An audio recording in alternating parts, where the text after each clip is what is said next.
നിത്യജീവിതത്തിൽ ചെയ്യുന്ന ചെറിയ തെറ്റുകൾ പോലും വല്ലാത്ത പ്രശ്നങ്ങളിൽ നമ്മെ കൊണ്ടെത്തിക്കാറുണ്ട്.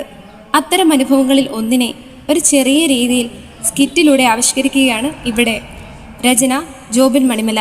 അവതരണം ഗിലയാദ് സൺഡേ സ്കൂൾ, കരിക്കാട്ടൂർ. ഞങ്ങൾ തുടങ്ങട്ടെ.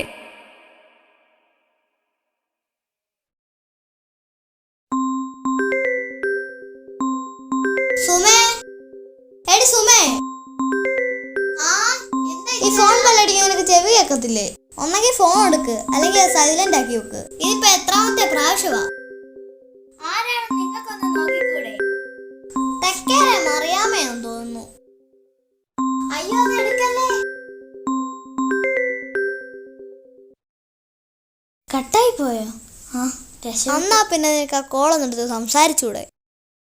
ഓ, പൊട്ടുകുളത്തെ മേരിയുടെ വീട്ടിൽ വെച്ച് സഹോദരിമാരുടെ മീറ്റിംഗ് നടക്കുക. അതിന് കാണാത്തന്നെ ഈ കിടന്ന് വിളിക്കുന്നത്. പറഞ്ഞതുപോലെ ഇന്നാണല്ലോ മീറ്റിംഗ്. നീ എന്നാ പോകാഞ്ഞേ? അതേ, ഈ വരുന്ന ശനിയാഴ്ചയല്ലേ നമ്മുടെ കട്ടപ്പനയുടെ കുട്ടമാമന്റെ മോന്റെ. അതിന് ഒരു ചുരിദാർ വാങ്ങിച്ചു തരാൻ നിങ്ങളോട് ഞാൻ 2 ആഴ്ചയായിട്ട് പറയുമല്ലേ. എന്നിട്ട് വാങ്ങിച്ചു തന്നോ? ഇല്ലല്ലോ. ഞാനേ ഒരു അടിപൊളി ഡ്രസ്സ് ഓൺലൈനിൽ ബുക്ക് ചെയ്തിട്ടുണ്ട്. അത് ഇന്ന് വരുമെന്നും പറഞ്ഞ് എനിക്കൊരു മെസ്സേജ്. ഓ, അപ്പൊ അതാണ് കാര്യം.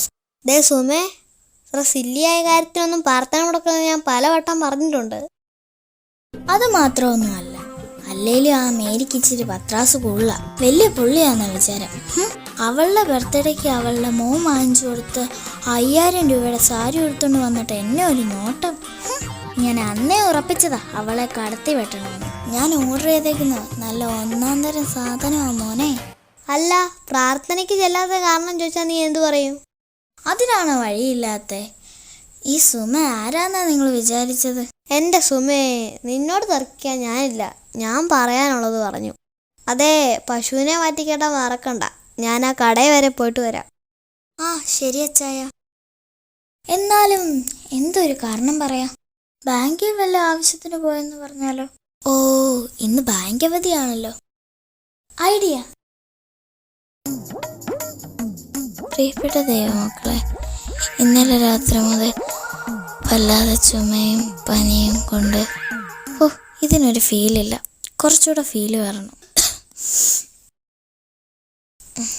പ്രിയപ്പെട്ട ദൈവമക്കളെ, ഇന്നലെ രാത്രി മുതൽ ചുമയും പനിയും ആയതുകൊണ്ട് എനിക്കിന്ന് സഹോദരിമാരുടെ മീറ്റിങ്ങിന് വരാഞ്ഞത്.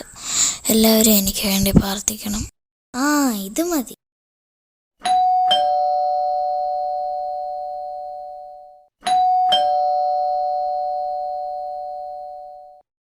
ആ, റോസമ്മയായിരുന്നോ? ആ, കയറി വാ, ഇരിക്ക്. ഞാൻ ഇച്ചിരി വെള്ളം എടുത്തുകൊണ്ട് വരാം. സുമേ, എന്താ നീ ഗ്രൂപ്പിലിട്ടെ? അതെൻ്റെ ഒരു നമ്പരല്ലേടി മോളെ. ഇനി പ്രാർത്ഥനയ്ക്ക് എന്താ വരാഞ്ഞെന്നാരും ചോദിക്കത്തില്ലല്ലോ. ഓ, അപാര ബുദ്ധി തന്നെ. പിന്നല്ലാതെ പിടിച്ചു നിൽക്കൊരു കള്ളത്തരമൊക്കെ വേണ്ട എൻ്റെ പൊന്ന് റോസമ്മേ. ആ, അത് ശരിയാ. റോസമ്മേ, നീ ഓൺലൈൻ വഴി ഡ്രസ്സ് വല്ലതും വാങ്ങിച്ചിട്ടുണ്ടോ? ഓ, എവിടുന്ന്? എനിക്ക് അങ്ങനൊന്നും ചെയ്യാൻ അറിയത്തില്ലെന്നേ. ഉള്ളത് പറയാലോ, ഞാനൊരു 5000-ന്റെ ഡ്രസ്സ് ഓർഡർ ചെയ്തിട്ടിരിക്കുക. 5000-ഓ? അതല്ലേ ഇന്ന് പ്രാർത്ഥനയ്ക്ക് പോവാഞ്ഞത്. 5000 ആയാലല്ല, നല്ല സൂപ്പർ മെറ്റീരിയൽ, നല്ല സൂപ്പർ ഡിസൈനും അല്ലേ. നീ ഇതൊന്ന് നോക്കിക്കേ. ആ, ഇത് കൊള്ളാം. ഇത് 5000-ന് ഇട്ടത് ലാഭം തന്നെ. അതൊന്ന് കിട്ടിയിട്ട് വേണം ആ മേരിയുടെ മുമ്പിൽ ഒരു ഷൈൻ ചെയ്യാൻ. ഓ, നീ അവളുടെ പേര് പറയാ സുമേ. എനിക്ക് അവളുടെ പേര് കേൾക്കുമ്പോൾ ചൊറിഞ്ഞു വരുക. വലിയ പത്രാസുകാരി. അവളുടെ 2ാമത്തെ മോള് ബാംഗ്ലൂരിൽ നിന്ന് നാട്ടിൽ വന്നിട്ടുണ്ട്. ഇന്നലെ ആ വഴി പാസ് ചെയ്തപ്പോൾ കണ്ട് മുടിയൊക്കെ ഒരുമാതിരി ഫാഷനാക്കി. ആണോ? അതൊന്നും നമുക്ക് ചേർന്ന പണിയല്ലെന്നേ. എന്നോടൊക്കെ എത്ര പേര് പറഞ്ഞെന്നറിയാം ഇങ്ങനൊക്കെ ചെയ്യാൻ. അങ്ങനെയൊക്കെ ചെയ്തിട്ട് നമ്മൾ ബന്ധക്കോസുകാരാന്ന് പറഞ്ഞിട്ട് വല്ല കാര്യമുണ്ടോ? അതേന്നേ, നമുക്ക് നമ്മുടേതായ ചില മര്യാദകളൊക്കെ ഇല്ലേ? ആ, ഇത് പറഞ്ഞപ്പോഴാണ് ഞാൻ ഒരു കാര്യം ഓർത്തത്. കഴിഞ്ഞ ഞായറാഴ്ച ആരാധനയ്ക്ക് പാട്ടുപാടിയ പുതിയതായിട്ട് വന്ന കൊച്ചിനെ നീ ഓർക്കുന്നുണ്ടോ? ആ, ഓർക്കുന്നുണ്ടല്ലോ. അത് നന്നായിട്ട് പാടിയല്ലോ. ആ, പാട്ടൊക്കെ കൊള്ളാം. എടി, അതിൻ്റെ കാലിൽ നെയിൽ പോളിഷ് ഉണ്ടായിരുന്നു. എന്നിട്ട് അതിൻ്റെ ഒരു ആരാധന. എനിക്കിതിനോടൊന്നും യോജിക്കാൻ പറ്റത്തില്ല. അല്ല റോസമ്മേ, നീ എന്നാ പ്രാർത്ഥനയ്ക്ക് പോവാഞ്ഞേ? ഉള്ളത് പറയാലോ സുമേ, ആകെ കടത്തിന്മേ കടവാ. ഞാൻ പുതിയൊരു ലോണിന് വെച്ചിട്ടുണ്ട്. അതിൻ്റെ ആൾക്കാരിന്ന് വരും. പാസ്റ്ററാണ് രാവിലെ തൊട്ട് വിളിയാ പ്രാർത്ഥനയ്ക്ക് ചെല്ലാൻ. പാട്ടും പ്രാർത്ഥനയായിട്ട് നടന്ന കാര്യം നടക്കണ്ടേ? അപ്പോൾ നീ പ്രാർത്ഥനയ്ക്ക് പോകാത്തതിന്റെ കാരണം എന്നാ പറഞ്ഞത്? ഓ, ചെറിയതൊന്നും പറഞ്ഞ് എറിക്കത്തില്ല. പേരപ്പന്റെ മോക്ക് സീരിയസ് ആണെന്ന് മെഡിക്കൽ കോളേജിൽ പോയിട്ട് നാളെ ഞാൻ വരത്തുള്ളൂ എന്ന് തട്ടിവിട്ടു. ലിസി ആണല്ലോ വിളിക്കുന്നത്. ഇപ്പൊ എടുത്താ ശരിയാവത്തില്ല. കാരണം പ്രാർത്ഥന കഴിഞ്ഞ് കാണും. എല്ലാരും കൂടെ കാണാൻ ചാൻസ് ഉണ്ട്.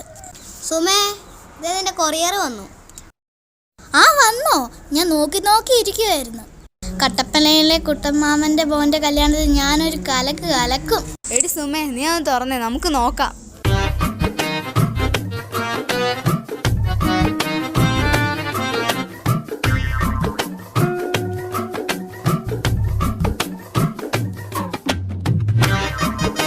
എടി സുമേ, നിന്നെ ഞാൻ എത്ര പ്രാവശ്യം അടി വിളിക്കുന്നേ? നീ എന്താടി ഫോൺ എടുക്കാഞ്ഞേ?